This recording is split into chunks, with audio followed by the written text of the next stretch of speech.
Anecdotes for success. Level up with truth, meaning, trade-offs, perspective.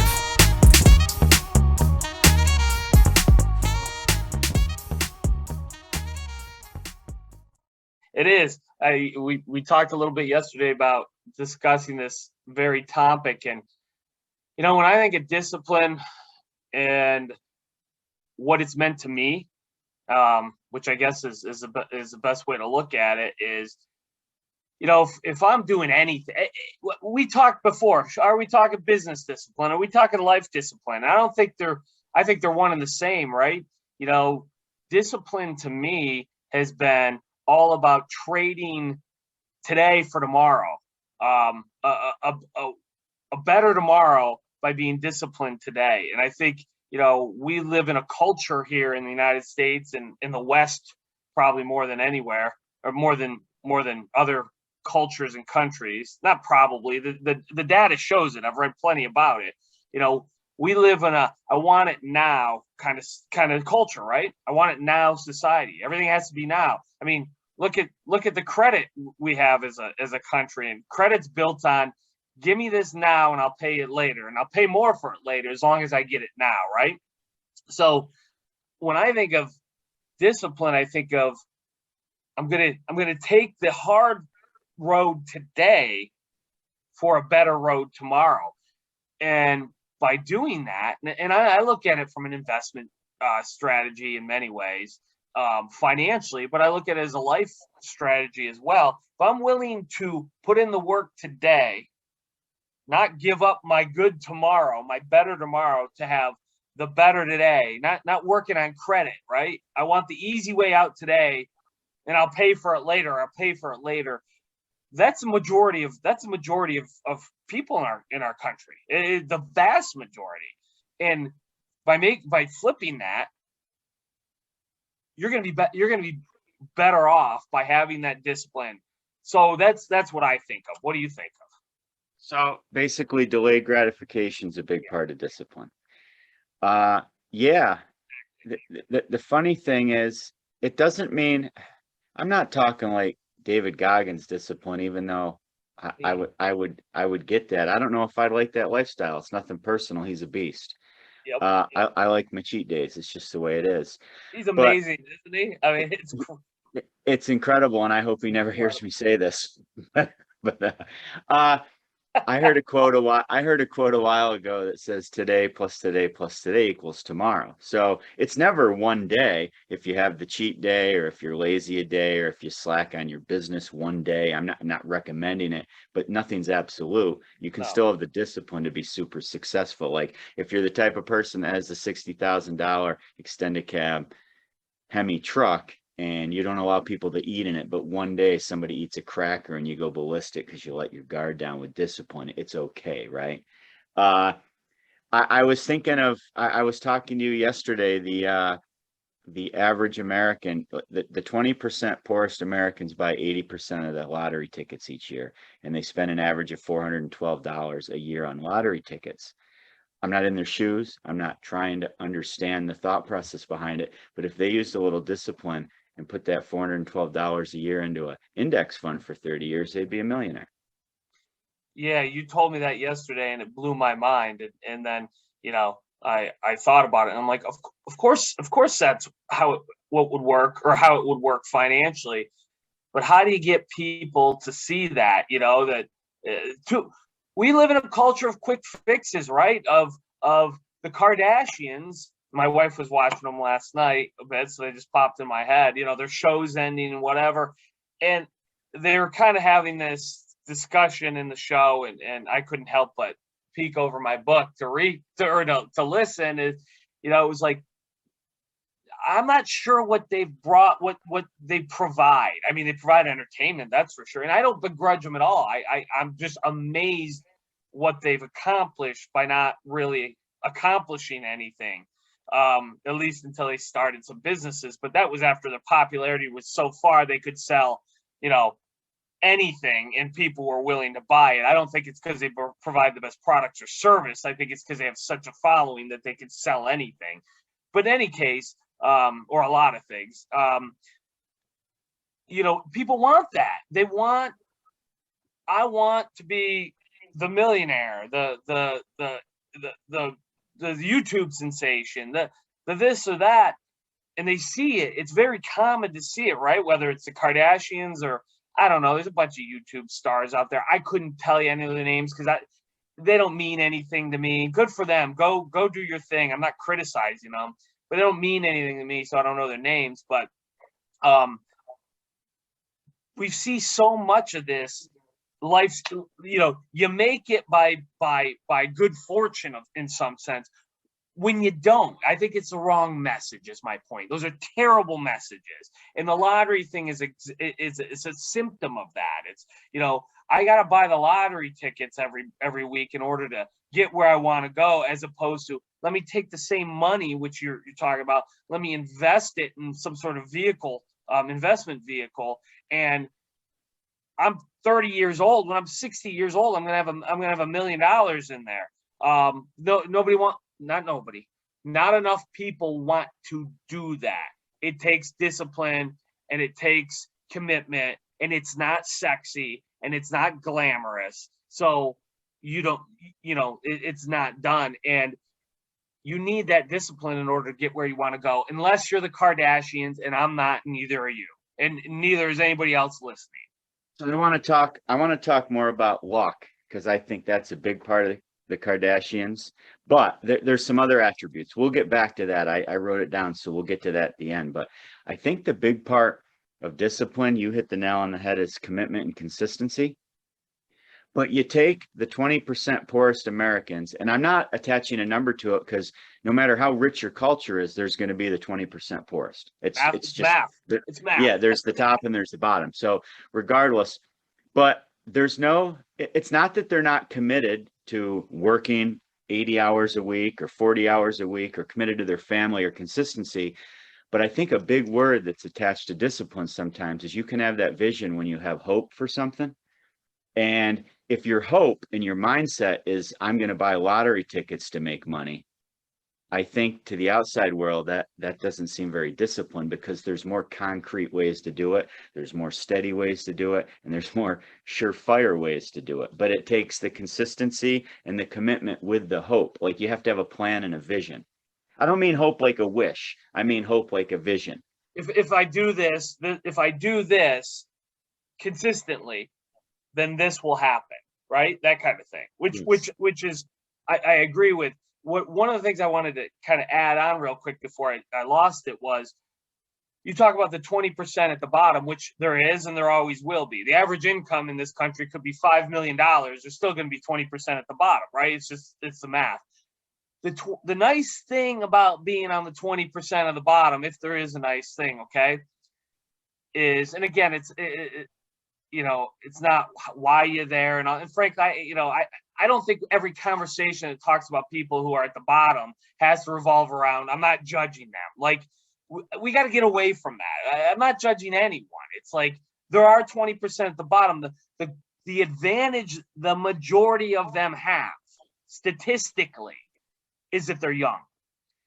If you're on the bottom in the United States financially, in terms of income, statistically, you are younger. It doesn't mean everyone, of course not, but it means you're younger. You haven't had the time like I have. Look, Paul, did you make more money at 20 or more at your age now? No, just like I do, just like probably anyone you would have a conversation with. My point being is, over time, you make more money, especially if you make good decisions, especially if you increase your education, work hard, show up, have discipline, do the right things. You're going to be rewarded for that in a society like ours, okay? Not everyone, not all the time, not equitably, but you will be rewarded. So if you keep on that path, you will end up better than you were, when you were 21, okay? My daughter's just turned 22 a couple days ago. When she's 42, I guarantee she'll be making more money than she was at 22. So my daughter, let's say, is in the bottom 20%. It's not because of anything she's done wrong. She just happens to be 22 years old. So the good news is, at 22, you've got those 30 years is what my point was being, Paul. If you talk about, instead of buying, I would say to my daughter, don't buy the lottery tickets, which by the way, she wouldn't, because she was raised in a way that's those aren't the ways to the top. Those are desperation moves. She should, and I would hope would, instead take that money you're talking about that she hypothetically would have spent on a lottery ticket, and she's going to put it away. And in 30 years, she's going to be 52. She's still going to be a young lady, right? And she's going to have all this growth from this exponential growth from her investment by taking these steps. So the point I was trying to make this whole time is, statistically, you're more likely to be at the bottom when you're young. So when someone says, well, someone listening might make, well, what if the person's 60 and they don't have time for 30 years? Good point. They might not. That's probably a legitimate thing. My only counter to that would be, most people in the bottom 20% aren't 60. They're 20. And that's the only point I wanted to make, because I think it's worth making. After 60, I mean, you still could have 20, 30 years. You might as well start today instead of dwelling on the fact you didn't. But well, that could be a whole nother conversation on regret or moving forward or dwelling in your past. So I would imagine statistically, Paul, if you did it, I don't know this, you'd be more likely to live those extra 20, 25, 30 years than you are to hit a lottery for $1 million, right? Yeah. Well, 100%. So, we kind of been doing this. So we take a word and then we construct it and talk about it throughout the podcast. So for discipline, the words and like the definition we're coming up with so far is it has a lot to do with delayed gratification, has a lot to do with consistency. I added it has a lot to do with hope. And I don't mean hope like wishing. I mean hope for better times with a vision to get there, right? Through your day-to-day processes. And you just talked about time and decisions, because when you're younger, those times and decisions are going to compound exponentially, whether it's finance, whether it's family, whether it's career oriented, or whether it's health. All that stuff's going to compound. When you get to 60, you don't just take a snapshot of yourself and say what happened. Like if you're getting stereotyped by somebody, you could take a look and probably kind of paint a picture of how somebody dealt with discipline their whole life to get to that point. So yeah, oh, go ahead. No, I was just going to say, when you talk about hope a little bit, I think what you mean in that, because I try to clarify in my own mind, is like, and I have to keep saying hope because I said it. So. No, right. No, but I think it's like, on the same vein, I guess, I think I want to see results. So if I'm going to get up, and I'm just thinking, so about a week ago, my younger brother he's been stretching every day. Okay. And he said it's just done wonders for him. So about a week ago, I started stretching. Okay. I hate stretching. I've always hated stretching. I used to high jump in college. Right. And my coach would always tell me, my God, Matt, if you had any flexibility, you could, add another 4 to 6 inches on your jump. I still never stretch. I hate it. Okay. But I decided I'm a little bit older. Maybe it would help. I've been doing it every day. Discipline. Every day. I add it to my daily calendar, stretch. I have a little video I got off of YouTube. Well, I've been doing it a week. I did it this morning. I couldn't believe how much further I can stretch. And it's just been not even a week. Okay. That's the kind of hope. So that gives me hope every day. I get a little farther. So you need those moments of progress, let's call it, in order to say, oh, this is working. And it's kind of be like checking, I wouldn't encourage people to check their investments every day, but maybe every quarter or whatever, you look, oh, look how much more money I have in there. And look how it's that progress in my stretching or my investments, whatever, that keeps me disciplined, because I'm getting something out of it. So I'm confused about that. The only way I know to get better isn't to have the discipline to compound the results every day. I thought it was just to pay a trainer once a week. So you've been doing this for no money? I would cancel whatever subscription you have on your credit card, and you're gonna have to put in the work. I hate to break the news to you. Let's go off on a little tangent now. So obviously I grew up in the travel softball world and the college softball world with my daughters, and I coach volleyball and basketball still at high school. Putting in the work is what you'll hear coaches say a lot. And that's kind of, that means different things to everybody. And I made a joke because to a lot of kids nowadays, it's, oh, mom pays for me or dad pays for me to have a trainer or a specialist come in twice a week. I work an hour with them and there, I'm entitled to be good now. There's no discipline with 2 hours a week that you're paying somebody to push you along. Now that could be a catalyst, right? Of course. It could be something that shows you how, like if you paid a trainer or paid your brother to show you how to stretch, and then you took the discipline to do it every day to compound the results, that'd be different. But obviously I don't think you paid your brother. But no, rarely he would argue. Yeah. so I think this shows how our definition of discipline works. Like you can't pay for discipline. You can't have someone teach you discipline. Someone could teach you methods, but at the end of the day, discipline comes from you knowing, and I'll go back to our words, knowing there's going to be delayed gratification and maybe some pain in the process, right? It's going to be consistent work ethic. It's going to be hope, even though we're kind of sketching hope out, but vision and results along the way, and your decisions and time compound all that. That's a run-on sentence, but I think we're nailing it.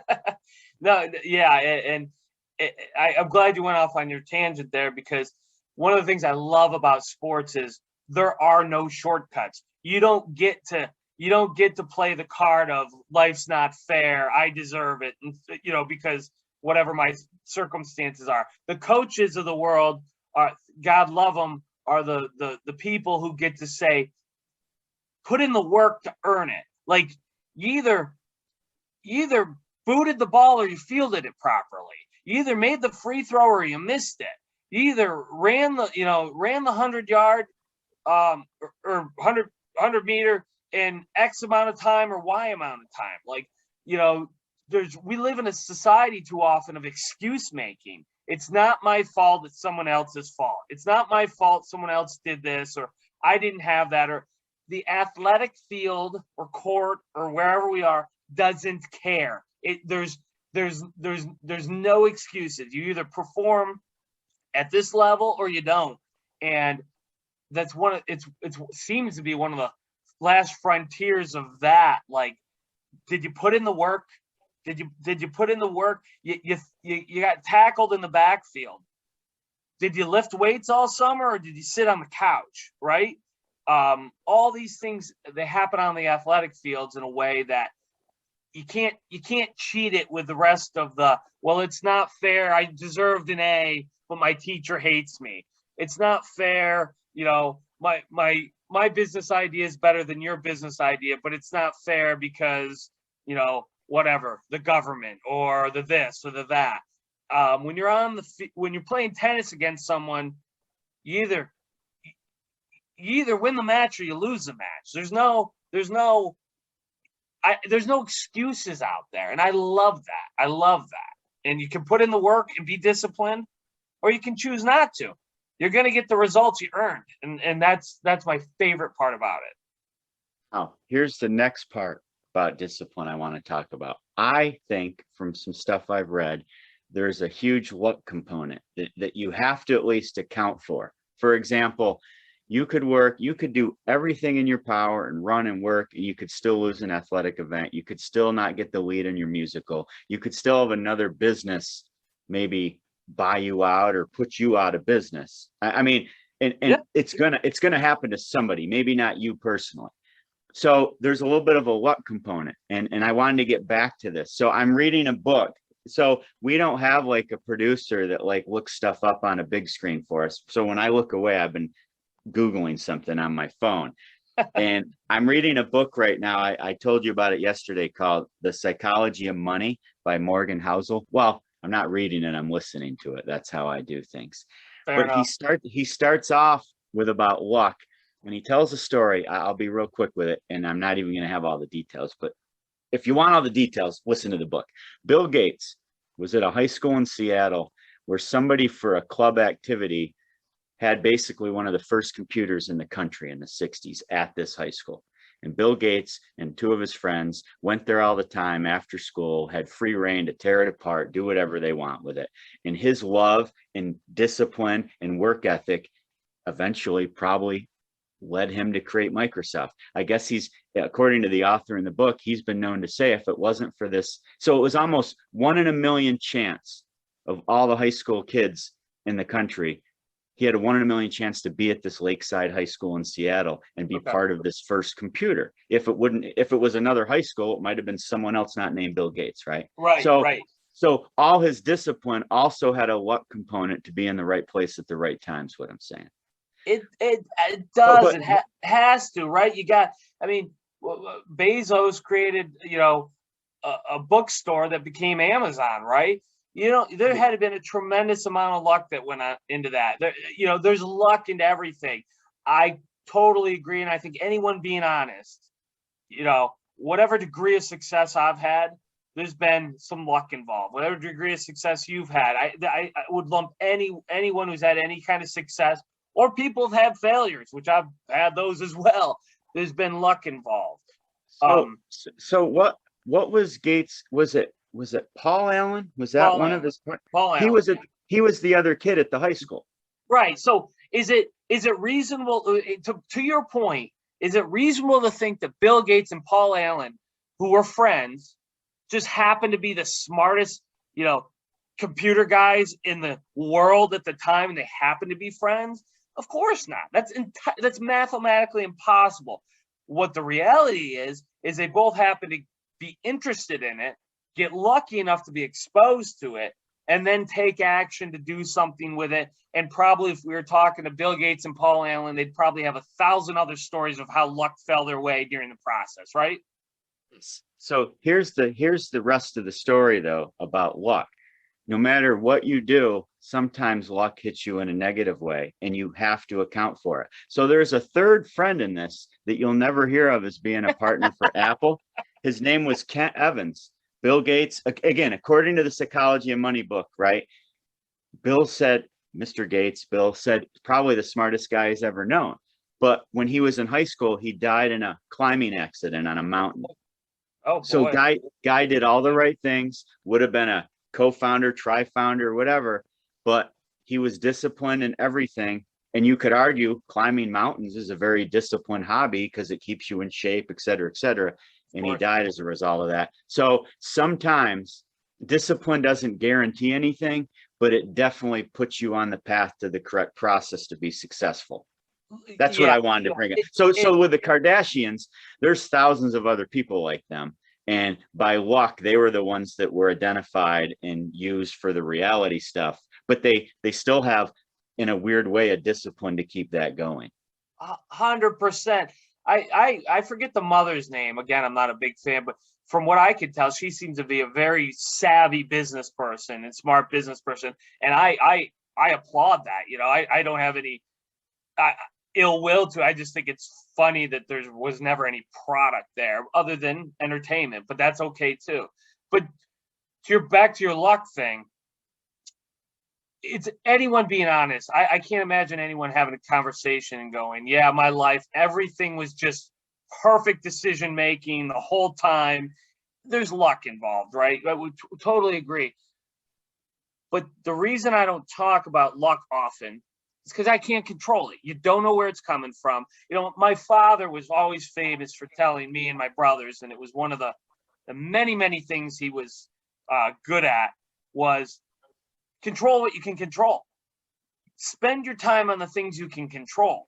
And if you can't control luck, which you can't control government regulation, you can't control your competitors in many ways, you can't control the marketplace, you can't control what anyone thinks of you, you don't worry about it. You just don't worry. You get it out of your mind, and you work on the things you can control. My product, my service, my relationship with my wife, my relationship with my daughter. My work ethic. Do I stretch or don't I stretch? Maybe I'm stretching and I pull a hammy and I go, or I'm walking down the street and I twist my ankle. That's I mean, you dumb luck. don't do it still. That's the bad luck, though. Right. But I can't worry about that stuff. All I can worry about is the things I can control. And the things I can control, if I become disciplined at them and I stay consistent with them, I will get where I want to go in the end. Will I get there as quickly as I wanted? Not always. Sometimes sooner, sometimes much longer. Okay. I'll never guarantee a time frame, but I will guarantee the result in most cases. I could say to an 18-year-old coming out of college, what do you want? Matt, I want to be a millionaire. Assuming you don't have a horrible accident like this other gentleman, and you're willing to listen to me, I guarantee I can get you to become a millionaire. It's going to require a tremendous amount of discipline, and you're going to do a lot of things you don't like and a lot of things that aren't fun, I should say. And there's going to be a lot of things that are fun that you're not going to get to do, okay? But I could put you on a path there. I'm not saying you're going to be there when you're 30. I don't know when you're going to get there. But I know how to put someone on that path. I truly, that's not a difficult thing to necessarily do in our society if you're willing to be disciplined and follow the directions. So I can't promise you when, but I can promise you the result. Just like if you want to lift bench press 250 pounds, there's trainers who can probably say, hey, I guarantee I can get you there. But you're not going out every night. Put down the ho-hos. You're not sleeping for 12 hours. There's things you're going to have to do to get there. Do them or don't do them.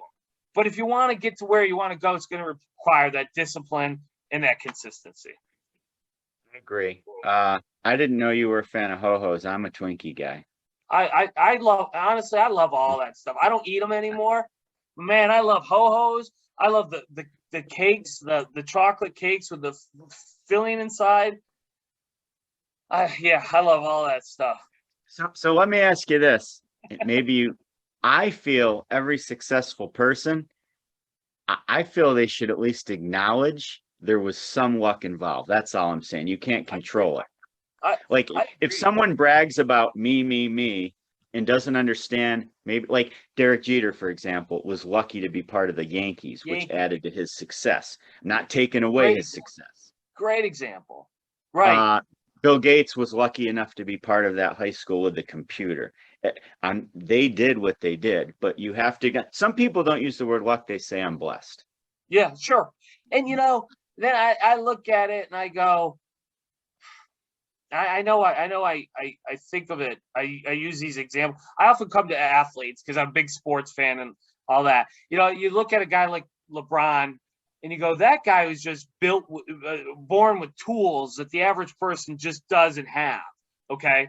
6'8" and just a, unbelievable, incredible athlete. He was lucky to be born with those attributes, right? I guess you could say he could have those attributes and be 5'8". And we never would have heard of him, right? I mean, he happens to be 6'8". He wouldn't be the LeBron James he is today if he wasn't 6'8". How many people do you know 6'8"? I can't think of anyone. Okay, I don't know a lot. I'm sure I know someone, but I don't know a lot of them. My point being, he was quite blessed to be born 6'8". However, I also know the guy works his tail off, and I'm sure he'd be the first to admit he's had some luck in his life. So even a guy like LeBron, who I just look at from an athletic standpoint, is the pinnacle, has had fortune in his life that didn't fall on other people.